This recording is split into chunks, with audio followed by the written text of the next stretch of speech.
বলছে আপনারা কোর্টে যান। আমাদের স্পষ্ট কথা, এই কোর্টে গিয়ে গিয়ে অনেক দল নিবন্ধন পেয়েছে।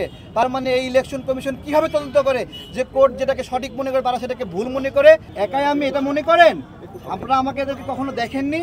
আমি একা বসছি, এটা আমার আন্দোলনের ধরন। আমি তো সেই প্রস্তুতি নিয়ে আসছি। আমরা সব কিছু দিয়েছি। প্রথম ধাপে তারা সবগুলো উপজেলা যায়নি, মাত্র 36টি জেলায় গিয়েছে, উপজেলায় গিয়েছে, বাকিগুলোতে না গিয়ে রিপোর্ট দিয়ে দিয়েছে। দ্বিতীয়বারে 82টি উপজেলায় গিয়েছে, বাকিগুলোতে যায় নাই। হঠাৎ করে তারা তদন্ত স্থগিত করে দিল। তারপরে এরপরে বললো যে অধিক তদন্ত হবে, এবং সেখানে সচিবরা সকল উপজেলায় যায় নাই, তারা মাত্র 66টি উপজেলায় গেছে। তাহলে যদি 66টি উপজেলায় যায়, আমার মনে কোনো মানে হলো লুকাচুরি নাই। আমি বলছি সে 66টি উপজেলায় গেছে, বাইকগুলোতে যায় নাই। আমার আছে 108টিতে প্রস্তুতি রয়েছে আমার। কিন্তু তারা এখন বলছে পায় নাই, বিভিন্ন কিছু বলছে আপনারা কোর্টে যান। আমাদের স্পষ্ট কথা, এই কোর্টে গিয়ে গিয়ে অনেক দল নিবন্ধন পেয়েছে।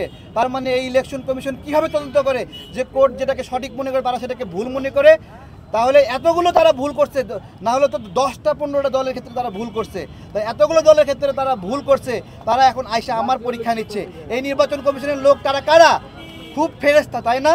18 সালে অনেক সুন্দর নির্বাচন করেছে, একবারে ফেরেস্তারা আমাদের নির্বাচন উপহার দিয়েছে।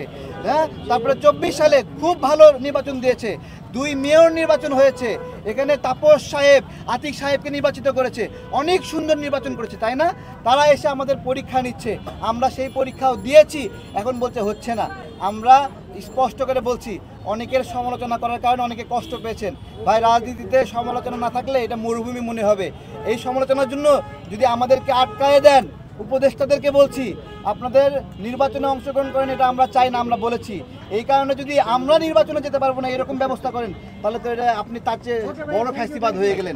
এই মুহূর্তে আমরা গতকালকে আমাদের একটা একা খুব ভালো বলেছেন। আপনারা কি চান যে আমার দল বল নিয়ে আমি ধাক্কাধাক্কি করব? আপনারা কি মনে করেন আমার দলে শুধুমাত্র একাই আমি এটা মনে করেন? আপনারা আমাকে এদেরকে কখনো দেখেননি। আমি একা বসছি, এটা আমার আন্দোলনের ধরন। আমি এইভাবে একাই অনশন করতে চাই, আমার সকল প্রতিনিধিকে আমি ব্যস্ত রাখতে চাই না। আমি অনশন করছি, আমার কথা যদি যৌক্তিক হয় মানতেই হবে। সেটা একা হয়, 2 জন হয়, 3 জন হয়, সেটা গুরুত্বপূর্ণ বিষয় নয়। 3 জন এখানে আসছিল আন্দোলন করার জন্য, 3 জন আবার চলে গেছে কেন চলে গেছে? আমি এখানে আসছি, এখানে অনশন করেছি। অনশন করলে মানুষ পানি খায়, আমি গতকাল থেকে পানিও খাই নাই। দেশে দেশে সবার সাথে দ্য নিউজ।